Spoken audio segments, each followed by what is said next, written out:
Ya estoy grabando yo. Ya yo voy a partir con la P1, después viene el Mati con la P2 y yo P3 y después va a ser la P4, ¿ya?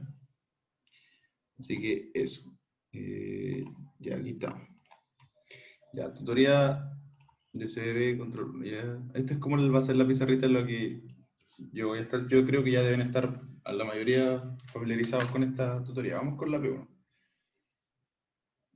Ya. P1. Entonces sean dos sucesiones, AN y BN, ¿cierto? Nulas. ¿Qué significan sucesiones nulas? Significan que tienden a cero.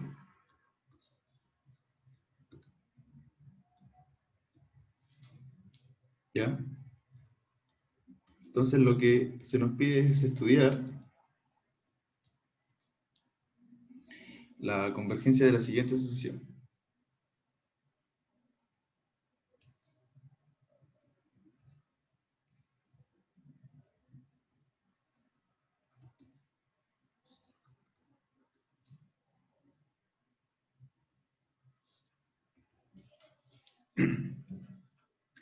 Y la vamos a definir de esta manera.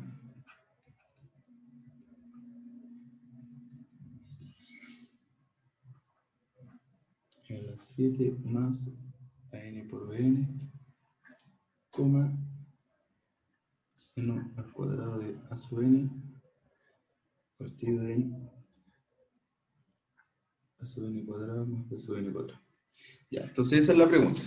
Ya, perfecto. Entonces lo que yo les voy a dar ahora, no sé, 2 minutitos, 3 minutitos, para que piensen un poco más o menos cómo hacer esta pregunta, ¿ya? Y dense como una ruta a seguir de qué es lo que tienen que hacer en esta pregunta, ¿ya? Que son, podríamos decir lo que, no sé, son 2 pasos, ¿ya?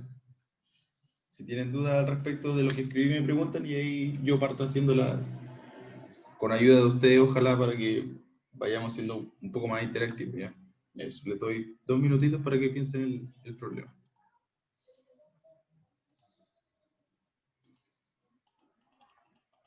Y sobre todo piensen más o menos como, piensen más o menos qué significa esto de, o qué pueden hacer con este 7n más 1 partido en 7n, que es como, diría yo, la parte difícil de esa pregunta.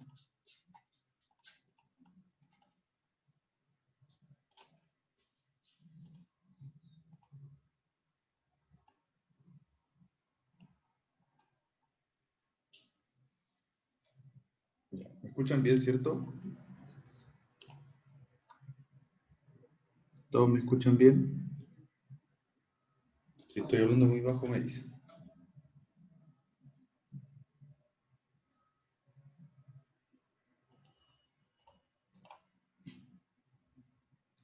Súper, gracias.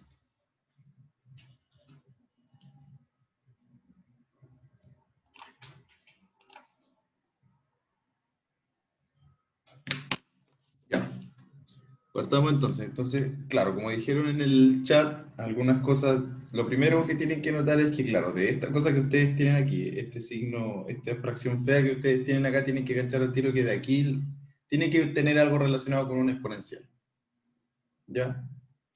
Entonces, a esto que nosotros tenemos acá les vamos a llamar x sub n1 y x sub n2, ya que van a ser los nombres de las coordenadas de la sucesión para no tener, abusar tanto la notación abajo. Y este no es 1 al cuadrado, es simplemente notación.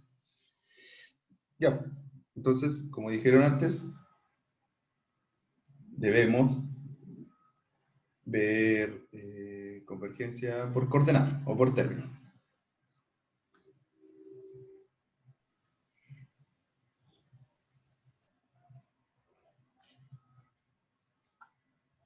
Ya, entonces tenemos nuestra primera sucesión, ¿cierto? Que es esta cosa como bien fea. La n, ¿cierto? Por e a la 7 más a sub n, bn. Ya como que este término de aquí de la derecha como que yo ya sé más o menos lo que va a pasar, pero mi pregunta es qué pasa con el de la izquierda. Ya cómo yo lo puedo arreglar. Y pregunta, si yo puedo, no sé, sin saber, ¿puedo llegar y usar Taylor? ¿Podría usar Taylor si quisiese? Ya, la respuesta es que no, no puedo usar Taylor. ¿Por qué? Porque esto no es un... O sea, en estricto rigor como que podría usar Taylor acá, porque al final mi límite va en n, pero en verdad yo no puedo usar tan directo. ¿Por qué? Porque yo tengo dos sucesiones an y bn que yo sé que tienden a cero. Entonces al final como que no es tan directo que mi límite sea en una variable. Pero más adelante vamos a ver que los límites pueden ser de dos variables, de tres variables. Y ahí nosotros no conocemos el Taylor de dos variables, de tres variables. Entonces nosotros tenemos que, no en este caso, sino que después tenemos que quitarle variables de alguna manera al límite para poder usar el Taylor. Eso, perdón, L'Hopital. Eso, es L'Hopital, yo me equivoqué. L'Hopital. Lo que estoy hablando es L'Hopital, sí. No podemos usar L'Hopital por eso, porque tenemos muchas variables. En este caso no, pero podríamos tener muchas variables para usar L'Hopital, sí. Error mío, perdón. Estoy hablando de L'Hopital. Ya, entonces veamos. Entonces, ¿qué podemos hacer aquí? Como rápidamente aquí podemos separar la fracción en dos, como muy inteligentemente, y esto me va a quedar como 1, ¿cierto? Más 1 partido en 7n, elevado a la n, por e a la 7, más a sub n por b sub n. Y aquí yo quiero que me quede una exponencial. ¿Y cuál es el criterio principal de la exponencial? Que esta fracción que yo tenga acá, este 7n, tiene que ser exactamente igual al exponente de acá arriba. Entonces, ¿qué es lo que voy a hacer yo? Me voy a inventar una exponencial, de alguna manera. Entonces, ¿cómo va a ser lo que yo voy a hacer? Va a ser así. Esto va a ser igual a 1, más 1 partido en 7n, por, perdón, por 7n, y todo eso elevado a la 1 séptima. Y de nuevo por lo mismo, por e a la 7 más a sub n por b sub n. Entonces, ¿qué fue lo que yo hice? Simplemente, como tenía toda esta cosa elevado a 1, como 1 más 1 partido en 7 a la n, todo eso a la n, y todo eso elevado a 1, lo que hice fue elevarlo, ese 1, escribirlo como 7 partido por 7, y dejar un 7 dentro y el 7 del denominador afuera. Y ahí ya me quedó una exponencial. Entonces, nosotros sabemos que esta cosa que yo tengo acá va a tender a e a la 7, y lo que está adentro del paréntesis va a tender a e. ¿Por qué? Porque lo que está aquí va a ser igual a lo que está acá. Esto es cuando n tiende a infinito, y esto es cuando n tiende a infinito. ¿Por qué? Porque a sub n y b sub n ambas tienden a 0. Entonces, el resultado del límite, esto implica que el x sub n1 va a tender, cuando n tiende a infinito, a e a la 1 séptimo por e a la 7. O sea, va a ser igual a exponencial a 7 más 1 séptimo. Y eso es todo. Ya ahí se va a hacer el límite de la primera coordenada. ¿Ya? Nada muy extraño. Lo único como importante a destacar aquí es que tienen que saber que tienen que verlo por ambas coordenadas, y que siempre pueden, y no olvidarse de que pueden usar estas dos cosas que está aquí, como esa exponencial que yo voy a tener ahí.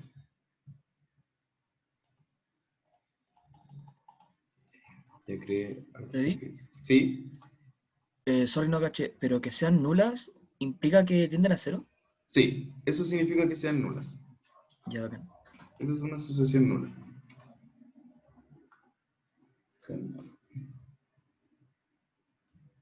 Espérame que me está fallando esto un poquito. Uy.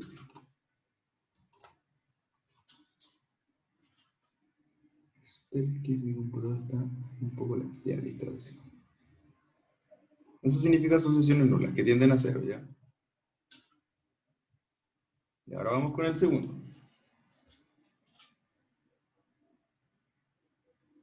Entonces, nosotros sabemos que la segunda asociación es igual a seno cuadrado de a sub n, partido en raíz de a sub n cuadrado, ¿cierto? Más b sub n cuadrado. Ya, entonces, ¿qué pasa aquí?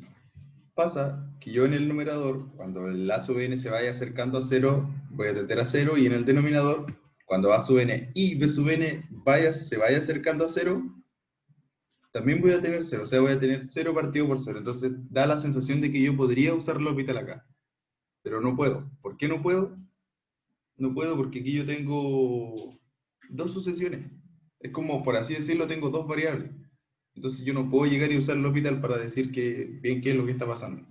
Entonces yo tengo que tratar de usar como mi intuición o de alguna forma ver para saber a dónde yo creo que esto puede tender y así yo ver y acotar de alguna manera el límite que yo quiero usar.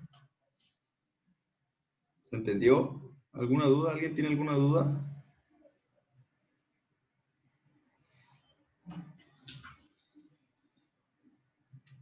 Ya, súper. Súper, súper, súper. Ya, entonces, al final, como, ¿qué es lo que nos dice nuestra intuición de esto de acá? Como que al final tenemos que ver, porque ambas tienden a cero, pero la idea es como ver que esta cosa llegue a un número real, entonces al final como que el denominador que yo tengo va a ser una raíz de dos cosas que están sumando al cuadrado. Entonces, cuando estos números sean muy chiquititos, la raíz me lo va a agrandar. En cambio, como yo aquí tengo un seno al cuadrado, que también va a ser muy chiquitito y al estar al cuadrado va a ser más pequeño aún, como que me debiese pensar que esta cosa debiese tender a cero. ¿Ya? ¿Por qué? Porque nosotros sabemos más o menos por qué va para allá el límite. Y entonces, veamos eso. Veamos que n cuadrado tiende a cero. Ya, entonces, como que más o menos esa viene siendo la parte difícil, como intentar pensar en algún candidato para el cual yo quiero que tienda mi límite. ¿Ya? Pero entonces cuando yo ya tengo la intuición, o sea, yo quiero probar que este límite tiene que tender a cero, ahí ya es más sencillo. ¿Por qué? Porque para ustedes que están en CDB, lo que siempre tienen que hacer cuando ustedes quieren probar que algo es cero, es usar el módulo y acotar. O sea, lo que es lo que ustedes quieren probar, si yo quiero probar, no sé, por ejemplo, si yo quiero probar que, no sé, I sub n tiende a un I barra, entonces lo mejor es lo, lo recomendable, por así decirlo, que ustedes ya deben saber, es probar esto, que I sub n menos I barra tiende a cero. ¿Y esto cómo lo prueban? Acotando, porque ustedes saben que este módulo es mayor o igual que cero, entonces solo tienen que acotar esto por arriba, por algo, no sé, algo que ustedes saben que se va a ir a cero. Entonces ustedes por sándwich van a saber que este módulo que ustedes tienen acá va a tender a cero y por lo tanto I sub n va a tender a I barra, que va a ser exactamente lo que vamos a probar ahora. Ya esto lo dejo acá como asterisco porque les puede servir, de hecho les va a servir ahora.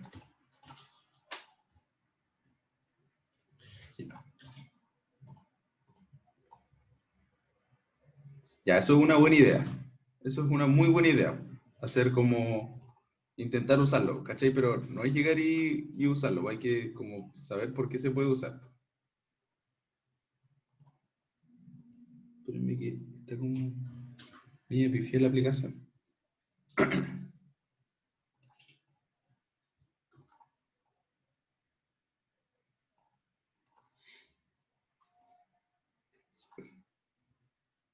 Ya, pues entonces vamos a probar, ¿cierto? Que el módulo de xn2, que es la segunda componente de la sucesión xn menos 0, tiende a 0. O sea, simplemente queremos probar que el módulo de eso tiende a 0.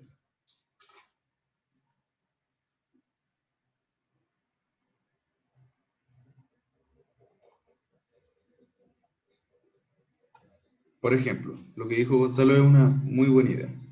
Y entonces nosotros sabemos que el módulo de nuestra sucesión Sabemos que es mayor o igual a cero, entonces ya ahora queremos acotarlo por arriba, por algo que tiende a cero. Entonces esto que yo tengo acá va a ser el seno cuadrado, ¿cierto? De a sub n. Esto va a ser partido en la raíz, ¿cierto? De a sub n cuadrado más b sub n cuadrado. Y esto es menor o igual a, de nuevo lo mismo, seno cuadrado de a sub n. Y repito, acá, como yo en mi denominador tengo dos cosas que están sumando y dos cosas que están al cuadrado, entonces yo sé que tiene que ser positiva. Entonces yo al sacar por ejemplo, el b sub n, que es el que más me conviene, yo hago el denominador algo más pequeño. Por lo tanto, hago mi fracción más grande. Entonces esto me va a quedar así. Con una sub n cuadrada aquí. Entonces esto yo lo puedo escribir como seno de a sub n por seno de a sub n partido, mejor lo ponemos módulo largo, ¿cierto? Acá, a sub n. Entonces, aquí ya estamos listos. Porque cuando a sub n tiende a 0, nosotros sabemos que si a sub n tiende a 0, esto va a tender a 1. Y esto, si a sub n tiende a 0, esto va a tender a 0. Entonces va a ser una nula por una, de hecho, que sabemos el valor, por lo tanto eso va a tender a 0.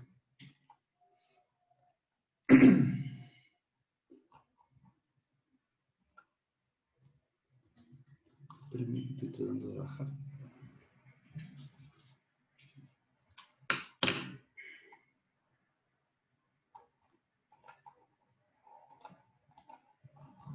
Que se demora en bajar esto. Ya, entonces, como dije, recién este límite tiene que tender a... Ah, bueno, con el teclado, crack. Ya, perfecto. Entonces, como dijo el amigo recién, que tiene 2 tiende a 0. Por lo que la sucesión xn tiende a, esto era, si no me equivoco, 7 más un séptimo, y en su segunda coordenada 0. Y eso sería todo. ¿Quedó claro? ¿Alguien tiene alguna duda? Sí, ¿por qué la seno de a sub n partido en a sub n tiende a 1? No caché. Esto es un límite conocido de diferencial. Ya. Ya, pero ojo que si no te convences, solo en ese límite, como en el seno de a sub n partido en a sub n, tú puedes usar L'Hopital ahí para probarlo, ¿cachai? Ya, perfecto. Como probar esto, que el seno de x partido por x tiende a 1 cuando x tiende a 0. Eso lo puedes hacer con L'Hopital, si es que no me lo crees, por así decirlo. Pero Ya, es un límite conocido. verdad. Gracias. Ya, eso. ¿Alguien tiene alguna otra duda? Ahora ya bajo con el teclado. Gracias por el amigo que ayudó, porque la ruedita del mouse no me estaba funcionando. Ah, buena, crack. Ya, eso. No me estaba funcionando la ruedita del mouse. Ya, eso, lo dejo con el Mati y yo vuelvo en la P3. ¿Ya? Buena. Déjame compartir.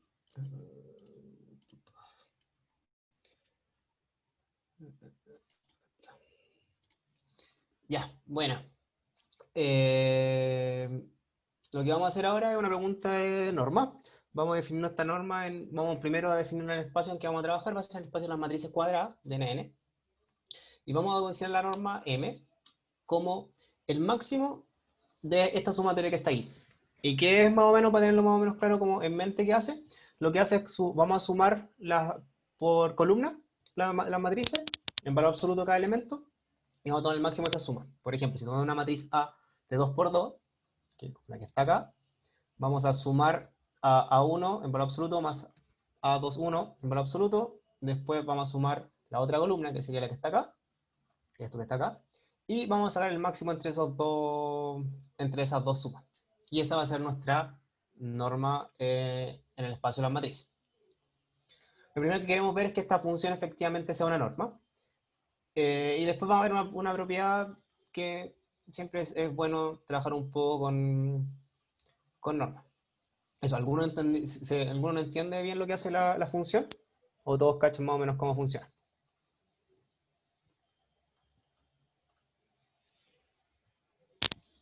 No estoy viendo el... No caché cómo funciona la función. Dale, bueno. Por ejemplo, tenemos... Espérate que se me agrandó esta cuestión. Dije la verdad, no estoy viendo lo que... Ya, ahí. Ya, por ejemplo, tenemos esta matriz de 2 por 2, ¿ya?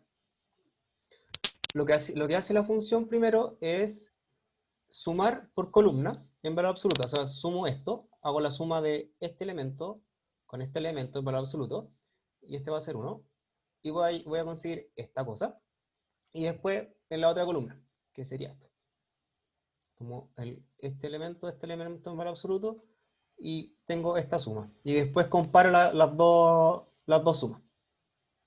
¿Se entiende?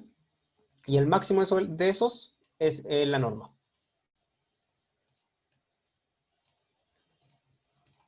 ¿Sí? No, no, no, sí, sí, sí, sí. Bueno, ya. Eh, ya, pues. Entonces, tenemos una función que posiblemente puede ser una norma o no puede ser una norma en este espacio. ¿Qué es lo que tenemos que chequear para que una función sea norma? ¿Qué propiedad hay que ver? ¿Alguno se la sabe?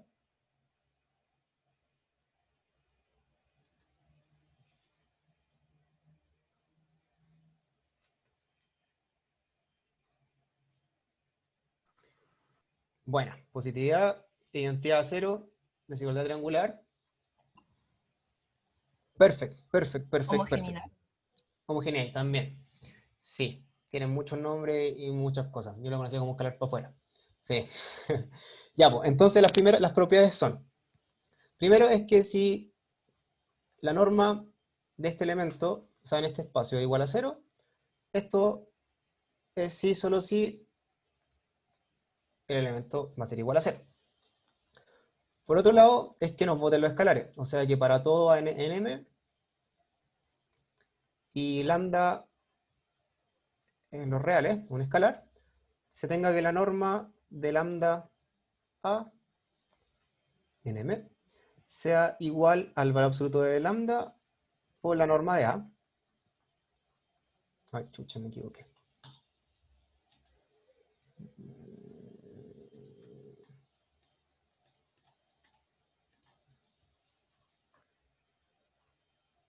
Y por último,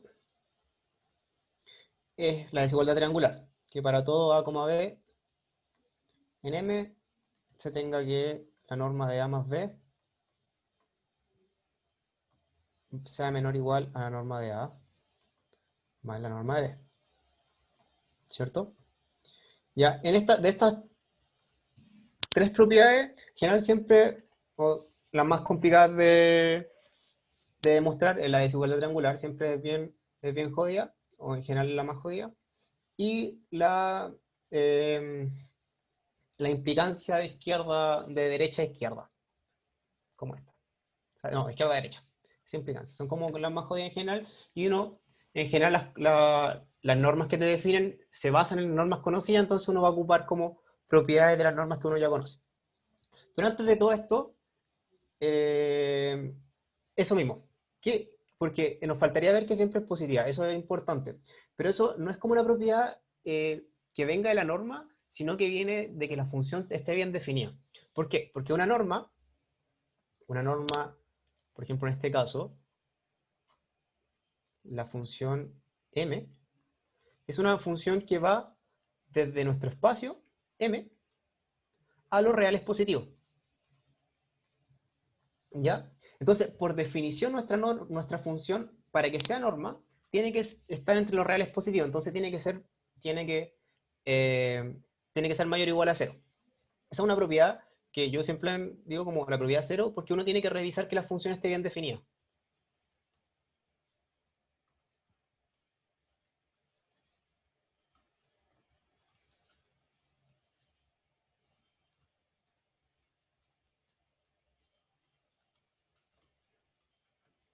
¿Y qué significa esto? Es que para todo A en M,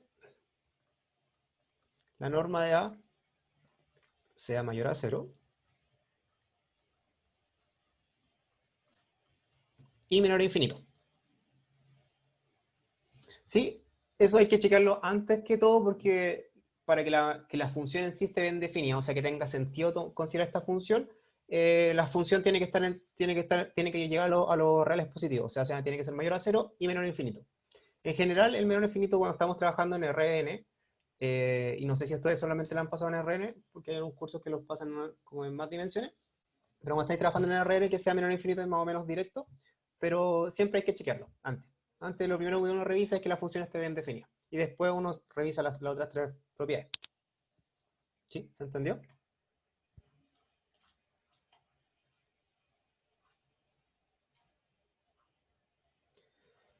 Eh, Sí. buena. Ya, pues, entonces partamos. Partamos revisando. Primero revisemos la propiedad 0. Y esto se tiene ya que sabemos que la norma de A,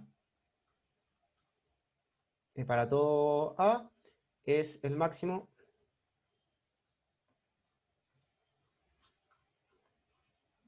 de elementos mayores o iguales a 0. Eso para todo A en M. ¿Sí? ¿Esto por qué? Porque estamos tomando el máximo de cosas positivas. Y el máximo de cosas positivas siempre van a ser positivos. ¿Y por qué son positivos todos? Porque estamos considerando solamente valor absoluto. Bueno, la propiedad 1. Vamos a revisar la propiedad 1 ahora. La propiedad 1 es un sí solo sí, y como todos sabemos, los sí solo sí se resuelven por doble implicancia, ¿cierto? Primero de izquierda a derecha y después de derecha a izquierda, o viceversa, como les convenga a ustedes. En general, lo más fácil es partir de que si A igual a 0, implica que la norma sea igual a 0. Entonces vamos hacia allá. Vamos de derecha a izquierda. Sea A perteneciente a nuestro espacio tal que A es igual a 0. ¿Qué significa esto? Por definición de que una matriz sea igual a 0 es que el A sub i, j es igual a 0 para todo i, j. Entonces con esto, veamos, calculémosle la norma A. La norma A de M, por definición, es el máximo de los j de la sumatoria de los A sub i, j con i igual a 1 hasta n. Pero sabemos que todas esas cosas son igual a 0. Estas cosas son todas igual a 0. Porque a igual a 0, entonces esto es igual a 0. Perfecto. Hasta ahí todo bien, ¿cierto? Sí. Bueno. Ya.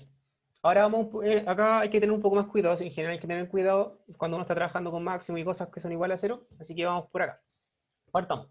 Tenemos que sea A en nuestro espacio de matrices, tal que su norma es igual a 0. Y ahora queremos mostrar que A es igual a 0. Entonces para eso vamos a decir que la norma sea igual a 0 es equivalente a la definición de la norma, que el máximo de los j igual a 1 hasta n, de la sumatoria estas, chucha, me equivoqué.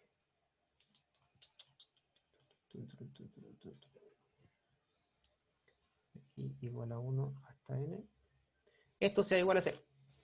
Y ahora, ¿alguna idea de cómo seguir?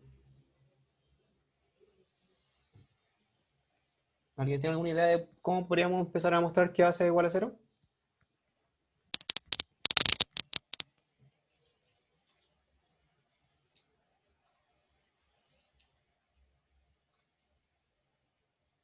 Ya, ¿cómo usando que el máximo? ¿Cómo ocupamos eso?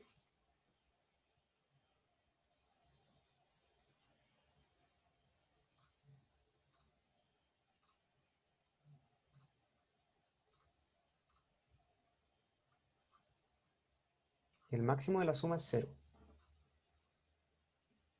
¿Sí? Dime. ¿Cuál es la duda?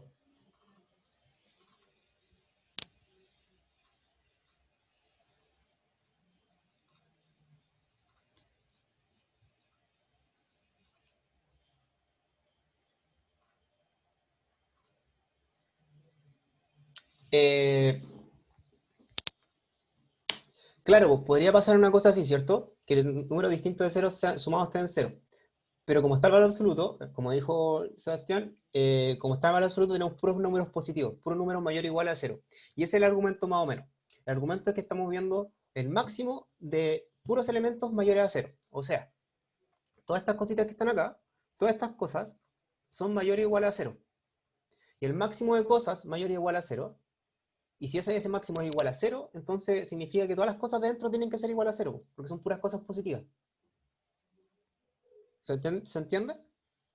Entonces, por eso, como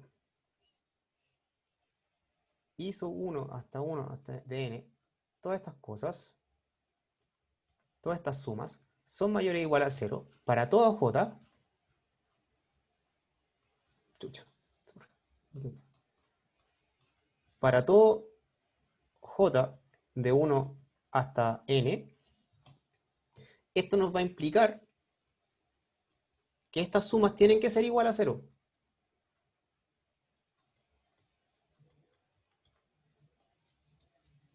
¿Por qué? Porque el máximo de estas sumas es igual a 0. Entonces esto tiene que ser igual a 0. La única posibilidad. Esto para todo j entre 1 y n.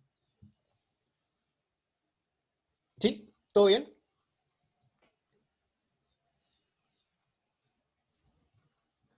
Ya, bueno. Entonces, con este mismo, ahora queremos mostrar que todos los a sub i j sean igual a 0. ¿Cierto? Eso es como la idea. Acá podemos tener dos caminos distintos que podemos demostrarlo. Podemos ir como con el mismo argumento, decir como, ya, pues tenemos que son sumas de cosas igual a 0, pero todas esas cosas son positivas. Entonces, si sumamos puras cosas positivas y nos da 0, significa que todas esas cosas tienen que ser iguales a 0. No hay otra forma, ¿cierto? Eso es un paso. Y está bien, pues. Entonces, podríamos decir como a sub i j es mayor o igual a 0 para todo i, j entre 1 hasta n, perteneciente de 1 hasta n. Entonces tenemos que los valores absolutos son iguales a 0. Eso es importante, solamente uno puede decir que el valor absoluto es igual a 0. Para todo i, j entre 1 hasta n. Y ahora, como el valor absoluto es una norma, y si el valor absoluto es 0, entonces lo de adentro es igual a 0.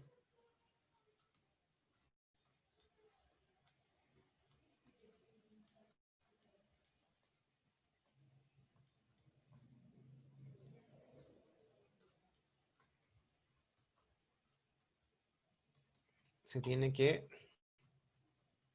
a sub i j es igual a 0 para todo i, j. Y esto es equivalente a decir que a es igual a 0. Ese era un camino, ¿cierto? Y estaba todo súper y perfecto. A alguien se le pudo haber ocurrido también decir como, ya, mira, lo que está acá arriba es como la norma 1 de las filas, de los vectores que son, o sea, de los vectores que son las columnas. ¿Sí? Y como la norma 1 es norma, en R, si consideramos los vectores columnas como vectores, en R, n, si la norma es 0, entonces el vector tiene que ser igual a 0. Y eso es para todas columnas, entonces ganamos. ¿Se entendió ese argumento?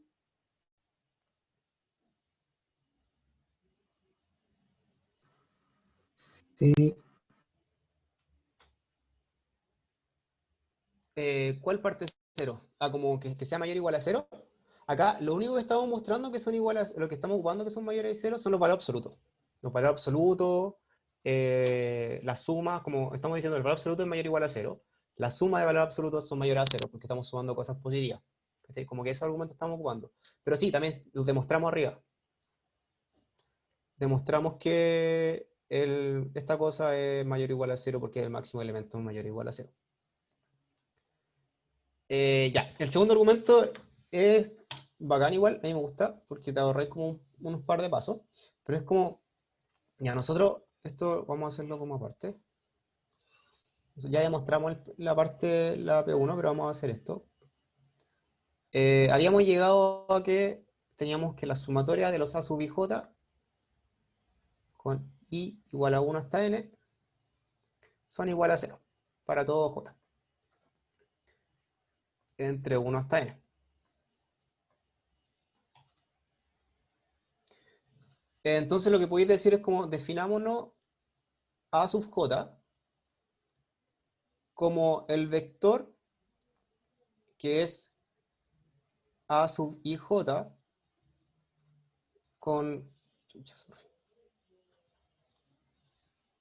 con i desde 1 hasta n. Que este es el vector columna de la matriz. Entonces si nos damos cuenta, la norma de A sub ij, la norma 1, la norma que ustedes conocían, la clásica NRN, porque esta cosa está en RN. La norma 1 del vector columna, por definición esto.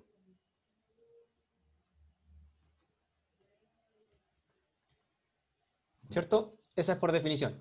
En lo que nosotros teníamos ahí arriba, decíamos como esta cosa es 0. Entonces tenemos que la norma, una norma conocida, la norma 1, es igual a 0. Esto es sí solo sí. Lo de adentro tiene que ser igual a 0. Y eso es para todo j. Perteneciente a 1 hasta n. ¿Se entendió? Ese es el otro argumento. Bueno, esas son como las dos maneras de ver esto y como les dije, uno siempre puede ocupar como normas que son conocidas. No porque son equivalentes, sino como que yo dije, mira, lo que tenemos acá, lo que encontramos acá, puedo escribirlo como la norma en el espacio de Rn, ¿cachai? Y verlo como un espacio en Rn, solamente porque como esta parte es esta cosa que tengo acá, como esto. Esta propiedad que tenía aquí, no me gustó el más grande. Como esta cosa que tengo acá, ¿cachai? Estas cosas los puedo ver como si fueran las normas en Rn de los vectores columna. Es solamente como que te pudiste dar cuenta de eso. ¿Por qué no son equivalentes? Porque una estamos trabajando en el espacio de las matrices y otra estamos trabajando en Rn. Son dos espacios distintos.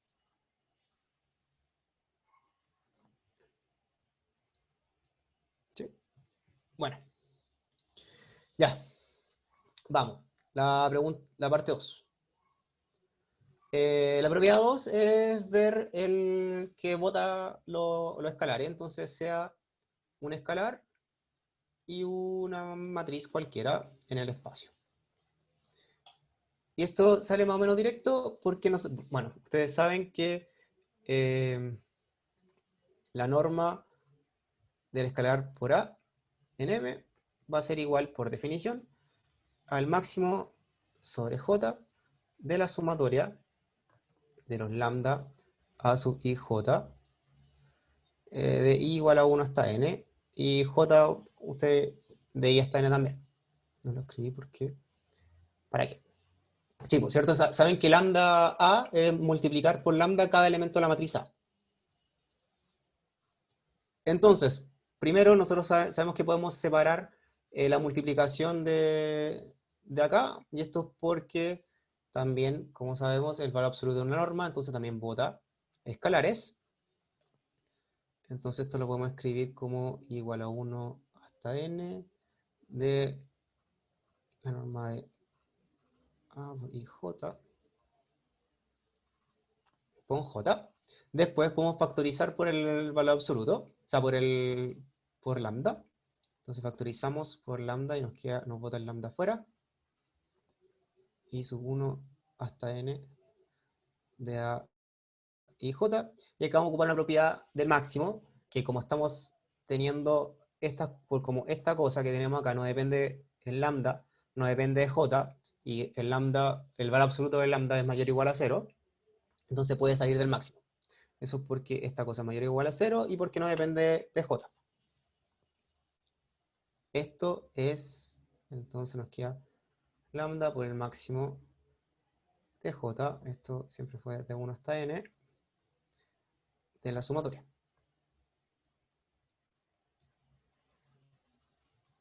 Desde i igual a 1 hasta n. Y esto, por definición, es el valor absoluto de lambda por la normal. ¿Sí? ¿Hasta ahí algún problema?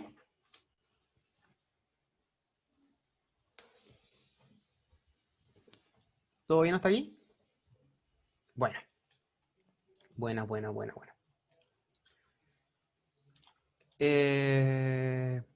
Ya, pues. Y ahora, por último, nos queda mostrar que la última propiedad, que es la desigualdad triangular. Entonces, para esto nos vamos a tomar dos elementos, una, b, en nuestro espacio, y vamos a ver qué podemos hacer con la norma de A más B. Acá, y como les dije, vamos a ocupar las desigualdades triangulares en normas que ya conocemos, en este caso el valor absoluto. Y es como clásico, cuando depende de mostrar que algo es norma, ocupar como las propiedades de normas conocidas, en general el valor absoluto, y no, pues, hay que ocuparla.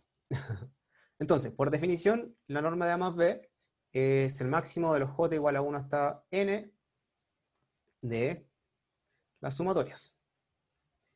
Y igual a 1 hasta n de A y j más b y j.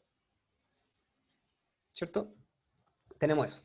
Como les dije, nosotros sabemos que por desigualdad triangular, esta cosa es menor o igual a la norma de, o sea, el valor absoluto de A y J más el valor absoluto de B y J.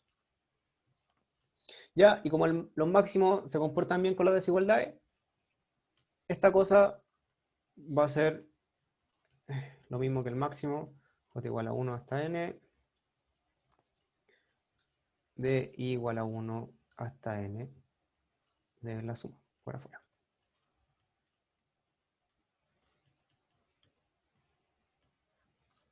Ya. Ahora, como tenemos la sumatoria y la suma, podemos separar la sumatoria para cada elemento. Entonces esto es lo mismo que decir el máximo de j igual a 1 hasta n de la sumatoria de igual a 1 hasta n de a sub i j más la sumatoria de igual a 1 hasta n de b sub i j.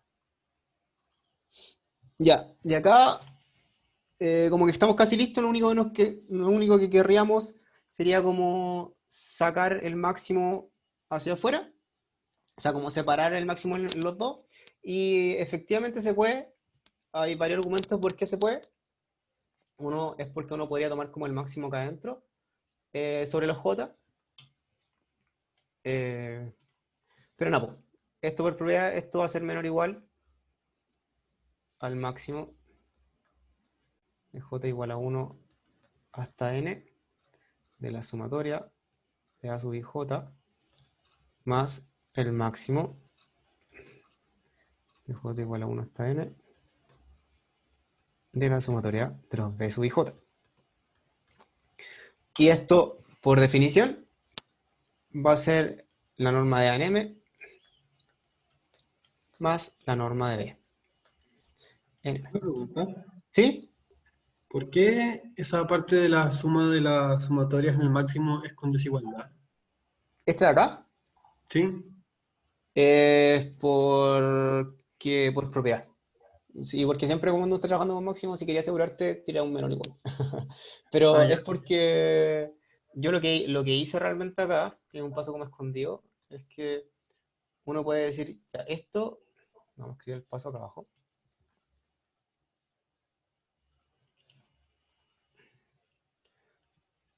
Va a ser menor o igual al máximo de los j, igual a 1 hasta n, de el máximo de los j, de los 1 hasta n, de la sumatoria de A sub ij más la sumatoria de los B sub ij. Que es como, fijamos el primer elemento, consideramos el mayor de todo y solamente vamos a estar corriendo el elemento de los B y J. ¿Cachai? ¿Y por qué podéis hacer esto? Es porque podéis considerar el mayor, pero te va a salir un menor igual. Esto siempre va a ser mayor a considerar como todas las sumas. ¿Se entiende? Sí, se entiende. Gracias. Ya, bueno. Entonces ahí como que sale como esto ya no depende de J, el primer elemento ya no depende de J, entonces esto va a ser igual al máximo de la sumatoria. A sub i J más el máximo de la otra sumatoria. Chucha. B sub i J. Eso. No, pues. Y con eso terminamos, porque dijimos como ya mostramos todas las propiedades, entonces por lo tanto, la norma, esta función que habíamos definido acá, efectivamente es norma en nuestro espacio. Entonces, como recapitulando, importante revisar la propiedad cero, que es que la función esté bien definida, y después demostrar las tres propiedades, apréndensela siempre de memoria, son importantes, y ocupar un poco siempre como las normas conocidas, porque normalmente las normas nuevas que uno se definen dependen de las normas conocidas, entonces ocupe las propiedades, tanto del valor absoluto como de otras normas. Eso, no creo que no vamos a hacer las dos porque siento que no vale la pena y continuidad y diferencialidad es más importante. Así que se los dejo con el Frey. Buena crack. Dale, Frey. Ya, chiquillos, vamos a hacer la P3 ahora. Ya, la P3 es de la primera parte de continuidad. Y la segunda parte tiene un poco de topología, que es lo que ustedes dicen manejar, y una pregunta que es un poquito más teórica, ¿ya? Que es como la más, se podría decir que es la más difícil, ¿ya? Eso. Agregando lo que decía, mientras copio el enunciado, agregando lo que decía Matías, a lo que preguntó Sebastián, lo bueno es que tú puedes aprovechar que esas cosas son positivas y todo para como quitarte ese menor igual y reemplazarlo por un igual. Pero en verdad tampoco es como que te interesa mucho, ¿cachai? Por eso es que el Mati le puso un menor igual con ese argumento que él dio, ¿cachai? Pero al final, en efecto, en algunos casos ese menor igual va a ser un igual, pero al final solo nos importa el menor igual. Ya, entonces, sea f, una función desde R3 a R, definida de la siguiente manera. Una función que tiene tres variables, y la definimos por tramo. Entonces, fuera del origen, va a ser igual a esta cosa bien fea. Y esto mismo.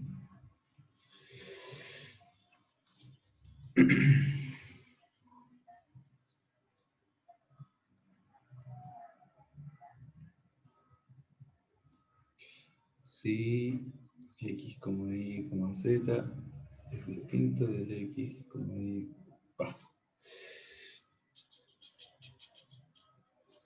del 0,0,0, ¿cierto? Y 1 si x como y como z es igual a 0,0,0. No sé si en el enunciado que ustedes vieron había un 0 acá, pero si es que había un 0 está mal y tiene que ser un 1, ¿ya? Por si acaso. Ya, entonces si en la parte A, probar que f es continuo en todo RT.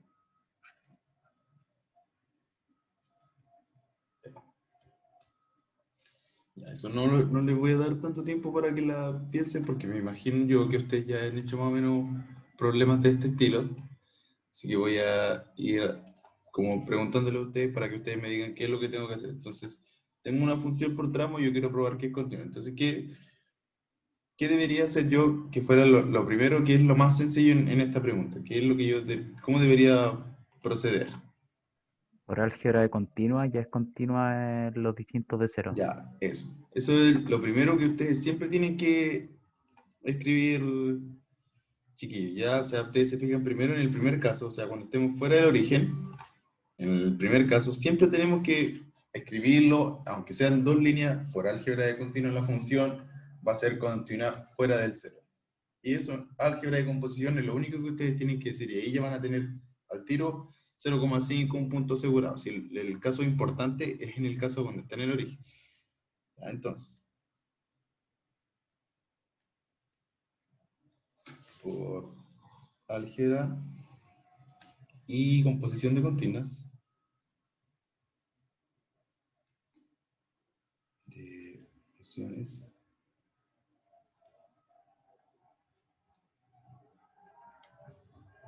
f es continua fuera del origen. Súper bien. Bacán. Entonces ahora tenemos que ver qué pasa en él cuando el x y el z son igual a 0. Entonces yo quiero ver qué es continuo, entonces tengo que tomarme una sucesión que va a tener tres coordenadas, por así decirlo, x y z, que van a tender a 0, tal que mi función evaluada en esa sucesión tiene que tender a 1. Y con eso va a ser Eh, continuo. una pregunta, ¿no es un cero ahí en vez de un uno? Ya, Porque justo no, lo, justo lo acaba de decir, es un 1. un uno. Ya, es un Gracias. 1. Está mal el enunciado, repito. En el enunciado sale un 0, pero está mal, ¿ya? Chiquillos, por si acaso. Este es un 0, sale un 0, pero tiene que ser un 1. Ya, eso. Ya, en general, ustedes tienen dos maneras para hacer esto. La primera manera es, como ya les expliqué antes, ustedes van a saber acotar el módulo menos el límite, que en este caso tiene que ser 1, y van a acotar ese límite. Esa es la manera estándar en general de hacer estas preguntas, pero también hay otra forma de hacer estas preguntas, y yo les voy a decir cuál es la intuición que ustedes necesitan para no pensar en esta pregunta.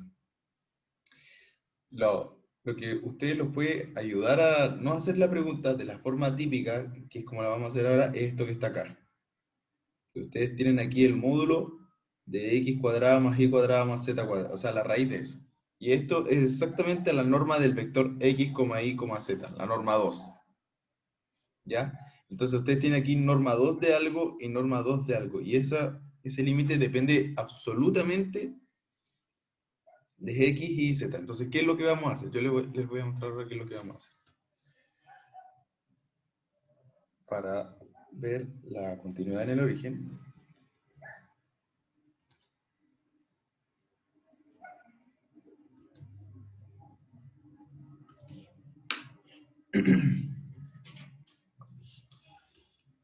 Debemos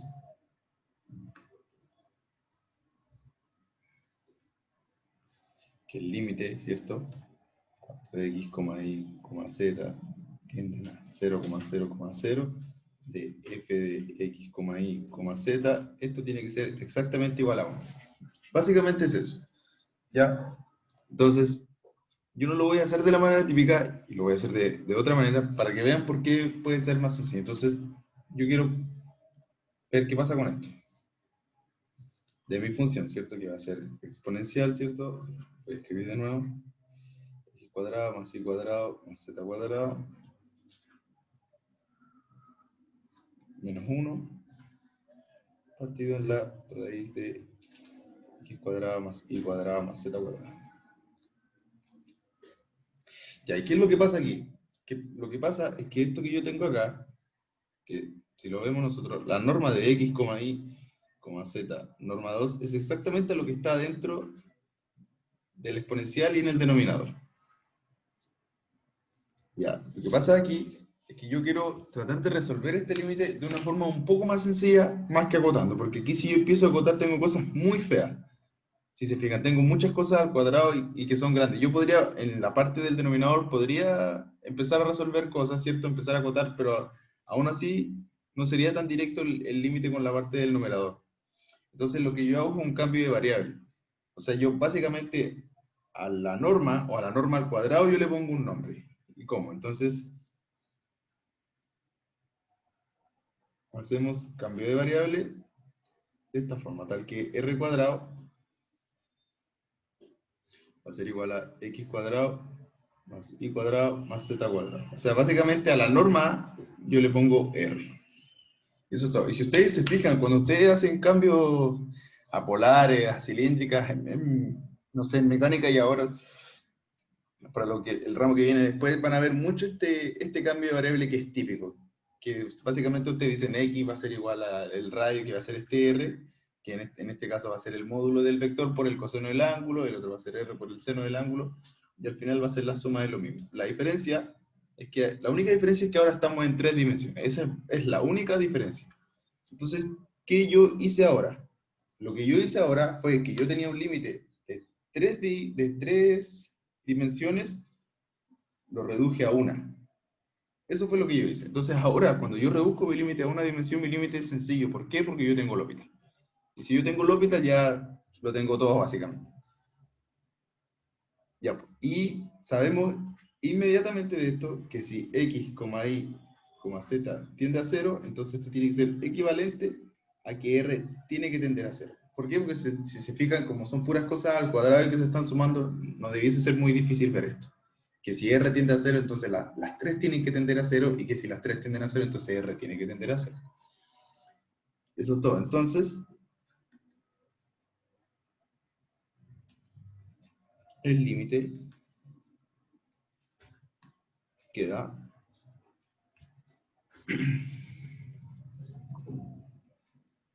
exactamente así. El límite cuando r tiende a 0 de e a la r menos 1 partido en r. Y que ustedes ya sabrán, es un límite conocido, pero aún así, si reemplazamos con r igual a 0, nos queda 0 igual a 0. Por lo tanto, para no complicarnos, usamos L'Hopital. Y nos queda el límite cuando r tiende a 0 de e a la r partido en 1. Y esto es exactamente 1. Entonces yo, de una forma sencilla, sin complicarme mucho al respecto, probé que el límite y que la función era continua, o sea que tendía a 1. Yo pude haberme puesto a acotar, yo hubiese tenido que restar un 1 acá, me hubiese quedado aquí esa misma raíz arriba en el numerador gigante, entonces no hubiese sido para nada sencillo de resolver. Por eso esta era la buena manera de hacerlo con un truco. No digo que con la otra forma no le hubiese salido, probablemente sí, pero mucho más complicado. Eso, ¿se entendió lo que hice? ¿Alguien no entendió?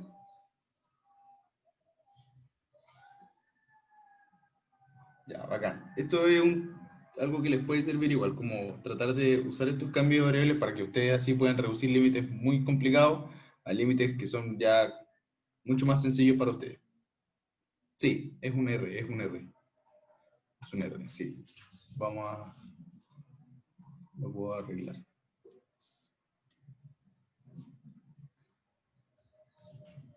Sí, es un R.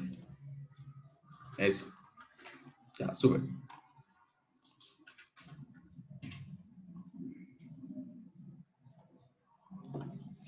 Ya. Vamos a ver si esto, lo que sigue lo vieron, y lo que viene después son ya, en la P4 son derivadas, así que yo creo que eso ya va a ser más familiar para ustedes.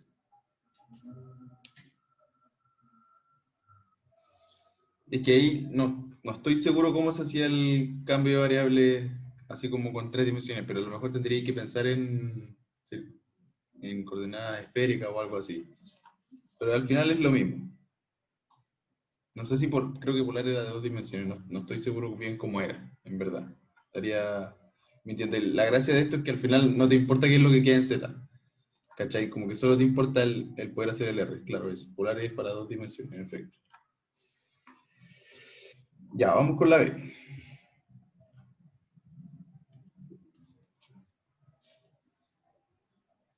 Nos definen un conjunto, ¿cierto? X, Y, Z, ¿cierto? R3, tal que f de X, Y, Z es menor o igual a 20. Y nos piden demostrar que A es compacto. Ya. Eso, sí, simétricas. Eso. Gracias. Ya, entonces nos piden, en la parte B, nos definen ese conjunto, son los X tal que la función queda acotada por 2020 en esos puntos, y nos piden probar que A es compacto. Ya, entonces nosotros tenemos que probar dos cosas. ¿Por qué? Porque como estamos en dimensión finita y todo es hermoso y bacán, no necesitamos nada muy complicado. Entonces tenemos que probar que A es cerrado y que A es acotado. Ya, yo creo que la importante para ustedes es esta, y esta la voy a hacer, que va a ser un poco más teórica, que debería prepararlo para ejercicios más teóricos y más complicados. ¿Ya? Así que esta la vamos a poner para que, o un asterisco, no sé, algo así. Ya, entonces veamos que A es cerrado.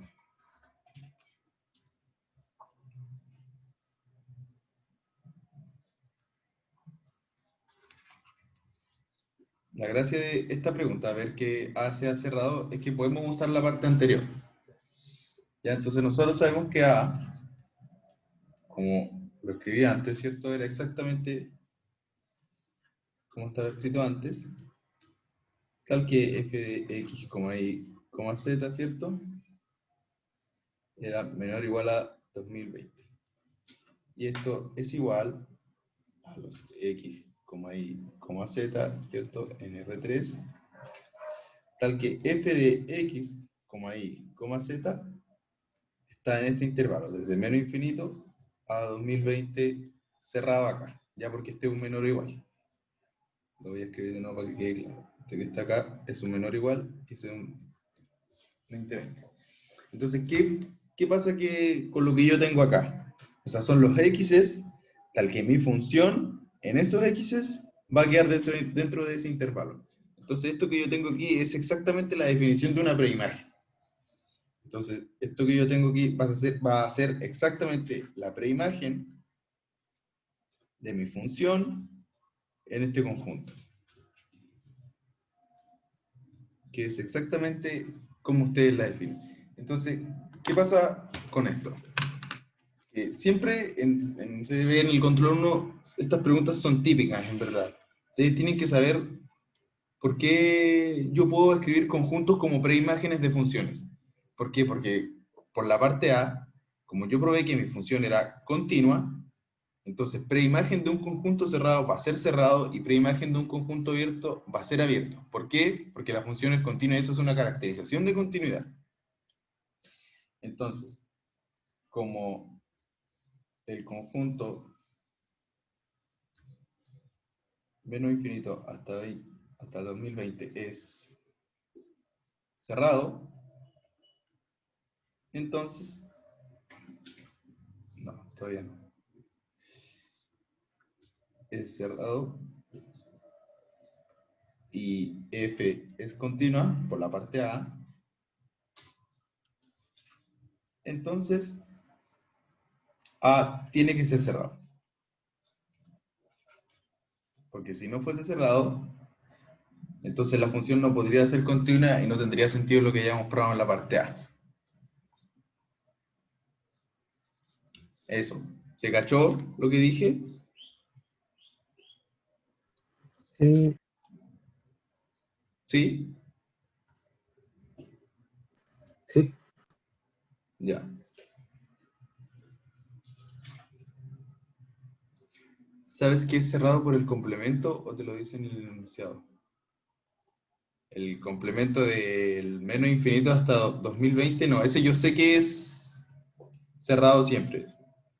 Yo sé que ese conjunto es cerrado siempre. Cualquier conjunto como intervalo que tenga un infinito o un más infinito y en el otro lado tenga un corchete cerrado, ese conjunto siempre es un conjunto cerrado. Y si ese corchete fuese abierto, en vez de cerrado, o sea, si esa desigualdad en vez de ser un menor igual fuese un menor estricto, entonces ese conjunto sería abierto. Pero en este caso, como yo tengo un menor igual y yo tengo un corchete cerrado ahí, entonces eso significa que es cerrado. Eso siempre para los conjuntos que son como intervalo de esa manera. Ya, súper. Sigo. Entonces ahora queremos ver qué es acotado. Ya, esta parte es un poco más complicada. Ya necesito que me tomen alta atención. Ya. Entonces, vamos a repetir que es cerrado. Y al tiro respondo la otra duda. Entonces, yo tengo mi conjunto A, tal cual como me lo definieron, y que yo tenga que f de x, y, z sea menor o igual a 2020, quiere decir que ese mismo f de x, y, z, para vivir en el intervalo menos infinito, como 2020, porque puede tomar cualquier valor la función, puede llegar muy abajo. Entonces, esa es la forma de escribir que va a ser menor o igual a 2020, ¿cierto? Entonces va a estar en el intervalo menos infinito hasta 2020 cerrado. ¿Y cómo yo defino esto? Como la preimagen de ese conjunto, porque los conjuntos preimágenes siempre se definen de esta forma. Van a ser los x's tal que llevan a mi función a ese intervalo. Eso es una preimagen. Son los x, son las preimágenes que llevan que mi función o mis imágenes vivan en este intervalo. Entonces, mi conjunto A va a ser la preimagen de un conjunto. ¿Y ese conjunto es cerrado? Sí, porque es cerrado por la definición. Ya le expliqué que es cerrado siempre porque yo voy a tener un infinito o un menos infinito a un lado y al otro lado tengo un corchete cerrado. Y como mi función es continua, preimagen de un conjunto cerrado tiene que ser cerrado. Esto siempre sale y estas preguntas son típicas. Si a usted le preguntan que una función es continua y después le dicen probar que este conjunto es abierto o cerrado, probablemente tengan que usar la función de la parte anterior o tengan que usar una función continua. Probablemente, y siempre la idea es como mezclar estas cosas. Eso. Y por eso entonces tiene que ser cerrado el conjunto A. Ya, entonces, si hubiera un agujero en el intervalo allá, ahí sería distinto. ¿Cachai? Ahí sería distinto porque tú puedes tener, por ejemplo, unión de cerrados y eso ser cerrado, o unión de abiertos y eso ser abierto, pero no es llegar y decir como cuál es la unión y cuál es el cerrado o el abierto. En general, si ustedes tienen como paréntesis así abiertos, siempre van a ser abiertos. Si tienen cosas así, va a ser cerrado, en general. Y con el infinito o el menos infinito al final es lo mismo. Pero si ustedes tienen algo así, como para un lado, con dos números que no son ni infinito ni menos infinito entre la y b, y yo tengo abierto y cerrado, eso no va a ser ni abierto y cerrado, esto que yo tengo acá. Este conjunto, con a y b distinto de infinito, con a y b números reales, esto no es cerrado y no es abierto tampoco. Ya, ojo. Es importante eso. Esto de acá cuando con a, b en R, reales. ¿Ya? ¿Eso se entendió? No es tan, en general no te van a pedir algo tan raro tampoco como eso, Carlos.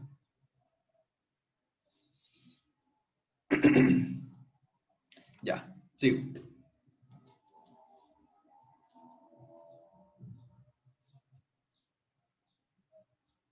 Ya. ¿Qué significa ser acotado? Entonces lo que yo quiero probar es esto, que existe un m mayor que 0. Esta es la definición de ser acotado, ¿cierto? Tal que la norma de x, y, z, 2 va a ser menor o igual. Ya van a entender por qué estoy poniendo un 2 acá. Menor que m para todo x, y, z en a.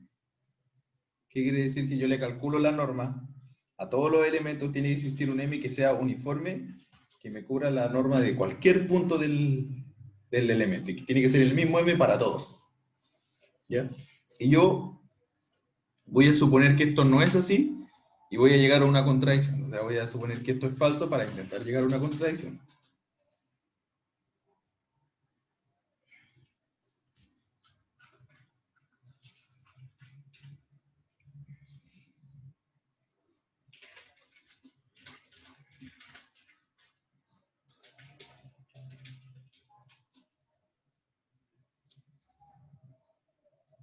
O sea, lo contrario a esa proposición lógica, es decir, que para todo m mayor que 0, va a existir un xm, y zm.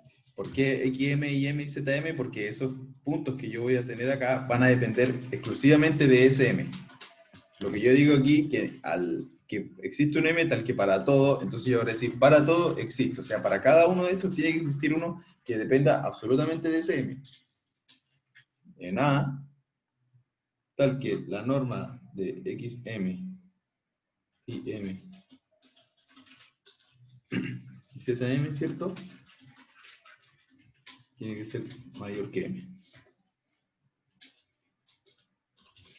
Perfecto, entonces yo estoy suponiendo que no para llegar a una contradicción, o sea, para todo m va a existir 3 puntos, tal que la norma de esos 3 puntos tiene que ser mayor que m.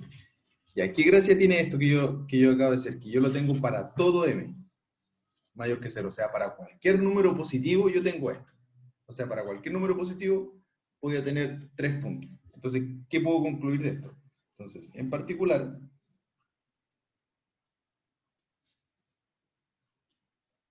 para cada n, para cada n natural, podemos elegir 3 puntos, de nuevo, xn, yn y zn ahora. Repito, es como que yo dijera, en vez de tomar ese m grande, voy a tomar n chico y me va a entregar un x sub n, un y sub n y un z sub n. En A, tal que la norma, ¿cierto?, de ese punto va a ser mayor o igual a n. Ya, y esto es importante. ¿Por qué? Porque al final yo acá, para cada n, puedo elegir 3 puntos. Entonces lo que yo ahora me puedo crear una asociación. Yo voy a obtener una asociación de una tripleta de asociación. O sea, una asociación como x barra o x grande que yo le voy a poner.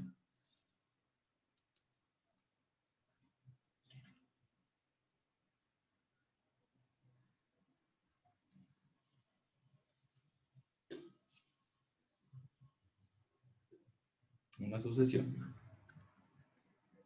de elementos de A, ojo,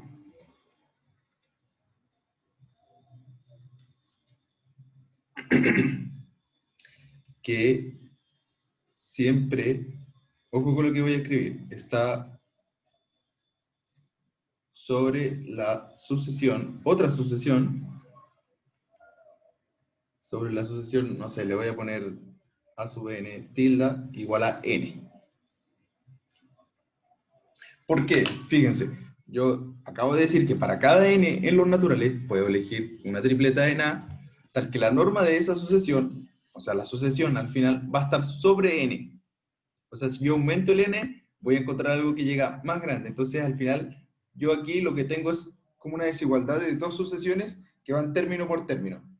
Entonces, yo sé que el n, a medida que va creciendo, se va a infinito. Entonces, al final, esta sucesión que yo voy a tener de mi xn, y sub n y zn, también se va a ir infinito.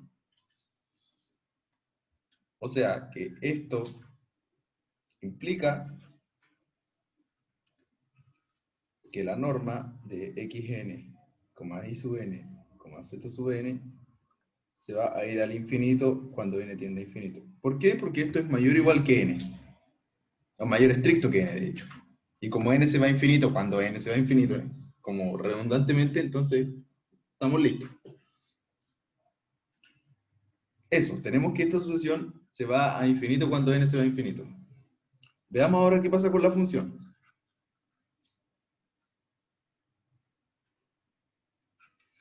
¿A qué tiende la función con esta sucesión?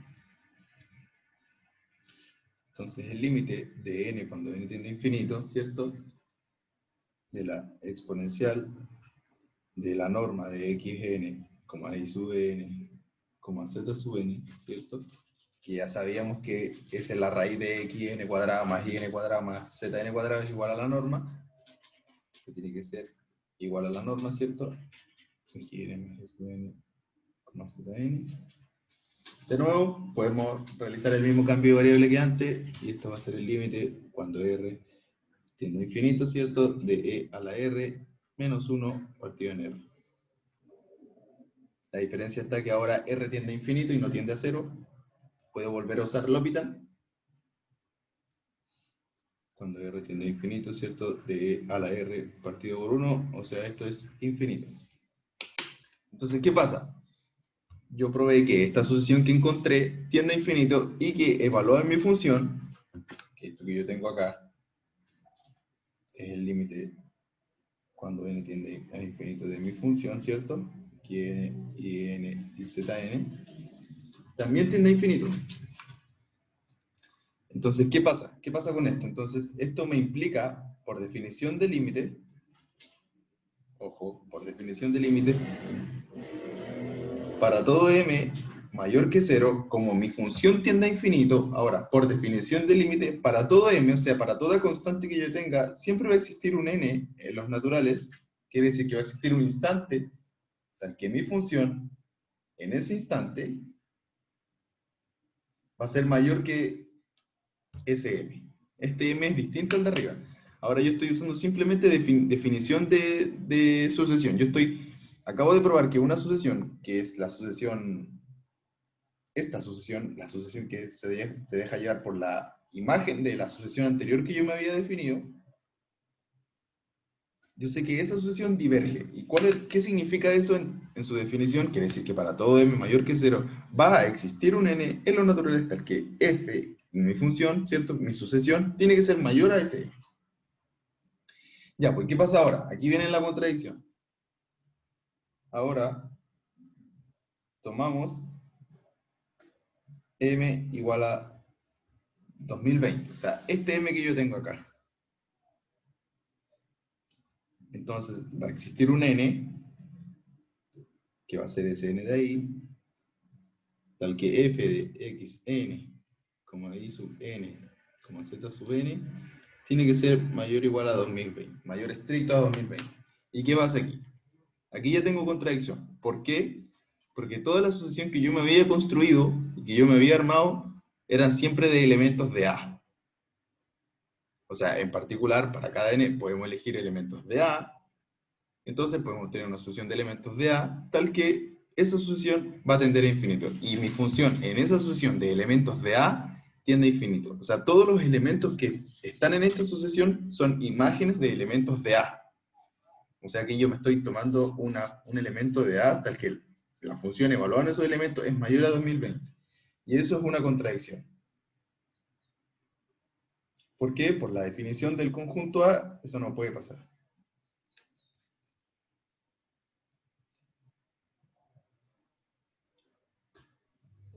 Pues, ¿cómo? No te escucho. Decirlo, porfis, que no entendí. Ya, Lo último de la contradicción. ya. Entonces, yo probé que la sucesión f de la sucesión que yo me había definido anteriormente, o sea, f de esa sucesión, o sea, la imagen de la sucesión que yo tenía como sucesión aparte, tiende a infinito. Ya, ¿y eso cómo lo podemos escribir formalmente? De esta manera. Acá. Ahí, tiro. Aquí. Como esa sucesión diverge, o sea, se va a infinito, quiere decir que para toda constante que yo tenga, siempre va a existir un instante tal que yo sobrepase esa constante. ¿Ya? ¿Por qué? Porque me voy a infinito, siempre sigo creciendo más y más. Entonces ahora yo me voy a tomar una buena constante, la constante que me conviene. Entonces yo tomo la constante m igual 2020, perdón. Entonces eso me va a decir que existe un n tal que mi sucesión, que es la imagen de mi sucesión inicial creada, va a ser mayor a 2020. Y eso no puede pasar. ¿Por qué? Porque toda mi sucesión que yo tenía era las imágenes de elementos de A. Y mis elementos de A, por definición, por la definición del conjunto, tiene que estar por debajo de 2020. No puede pasar 2020. Entonces, inicialmente, esta sucesión, que era las imágenes de mi sucesión anterior, nunca podía haber divergido. ¿Por qué? Porque la sucesión inicial que yo tenía nunca pudo haber tendido a infinito. Y eso significa que siempre tuvo que ser acotada. ¿Cachai? Y ahí está la contradicción. Ya, bueno, ahora sí caché, ¿Se gracias. cachó? Ya, bacán. Perdón. Ya, por la definición de A, siempre quedan debajo de 2020. Y ahí esto implica que A es acotado, porque tenemos contradicción, y esto implica entonces que A es compacto. Y eso es todo. Bueno. Eso. ¿Se entendió? ¿A alguien le quedó alguna duda?